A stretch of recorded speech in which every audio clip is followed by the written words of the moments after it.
سلام بیننده های عزیز، در این ویدیو خواهیم دید که چگونه می توانید فرزند خود را در یک مهد کودک ثبت نام کنید. در ویدیو دیگر خواهید دید که چه گزینه‌های برای چه گزینه‌های مراقبتی در دسترس هست. چه زمانی و کجا میتونم فرزندم رو ثبت نام کنم؟ شما می توانید فرزند خود را در هر وقت ثبت نام کنید. ثبت نام به صورت آنلاین در صفحه اصلی شهر لیته انجام می شود. در صورت لزوم کارکنان اداره مهد کودک به شما برای خانه‌پوری فرم های ثبت نام کمک خواهند کرد. کارکنان اداره مهد کودک را می توانید در غد هاوس پلاس 2 پیدا کرد. چه چیزی برای ثبت نام مهمه؟ هنگام ثبت نام می توانید 4 خواسته خود را برای مهد کودک مشخص کنید. بهتر است مهد کودک های نزدیک خانه خود را انتخاب کنید. هنگام ثبت نام از شما سوال می شود که آیا والدین کار می کند یا خیر. شرکت در دوره زبان نیز فعالیت حرفه‌ای محسوب می شود. اگر آموزش زبان آلمانی می بینید بله را تک کنید. اگر در حال تحصیل و یا اوسبیلدونگ هستید نیز این امر صدق می کند. اظهارات مربوط به نام و کشور مبدا اطلاعات داوطلبانه است.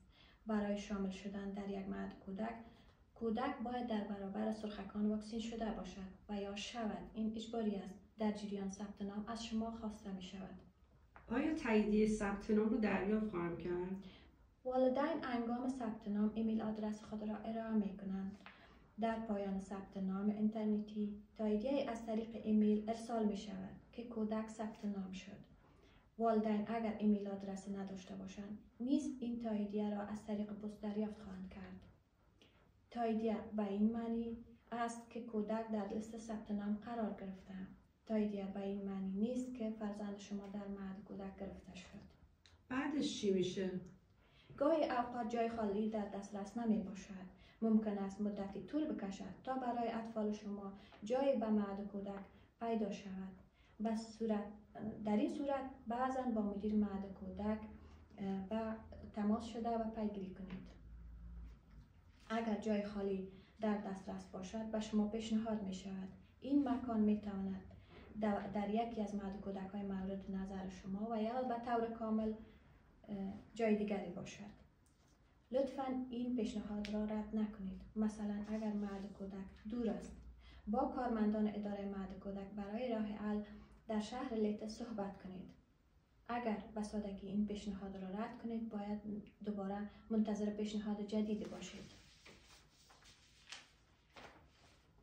اگر پیشنهادی برای یک مهد کودک خاص دریافت کرده اید شما و فرزندتان دعوتنامه از این مهد کودک برای گفتگو و آشنایی با یکدیگر دریافت خواهید کرد. یک کپی از کارت واکسیناسیون فرزند خود را لطفاً با خود داشته باشید. چه زمانی تاییدیه مهد کودک رو دریافت خواهم کرد؟